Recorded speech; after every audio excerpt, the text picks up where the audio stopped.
Hello friends, আমি মিঠান চলে এসেছি আমার ছেলের একটা হাতের কাজ নিয়ে। তো দেখো, এর আগেও ও অনেক কিছু বানিয়েছে, যেগুলো আমি কিছু পোস্ট করেছি, কি সবটা করা হয়নি। তো এটা কালকেও বানিয়েছে, যেটা আমার খুব ভালো লাগলো, তাই আমি তোমাদের সাথে শেয়ার করলাম ভিডিওটা। এটা দেখে মনে হচ্ছে একটা নর্মাল একটা পেপার কাটিং বা কালার, যা হোক। তোমাদের কি মনে হচ্ছে তোমরা কিন্তু কমেন্টে জানিও যে এটা কি মনে হচ্ছে দেখে একটা।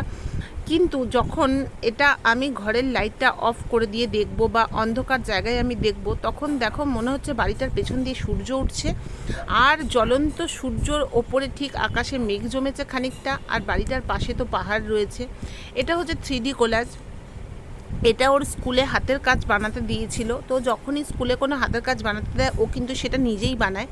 আমরা কোনো রকমই ওকে সহযোগিতা করি না, কারণ আমি এগুলো পারিই না করতে। আর ও খুব মানে উৎসাহিত হয়ে এগুলো বানায়। দেখো, বিউটিফুল লাগছে দেখতে কিন্তু, তাই না? তোমাদের কেমন লাগছে অবশ্যই কমেন্টে জানিও। ভেতরে ওই সমস্ত কারুকার্যগুলো নিজেই বানিয়েছে। তোমরা যদি কমেন্ট করো তাহলে ও একটু উৎসাহিত হবে। এই দেখো, যখন আবার ঘরে আলো জ্বালাচ্ছি তখন কিন্তু জিনিসটা আবার নর্মাল লাগছে, তাই না? দারুণ হয়েছে দেখতে।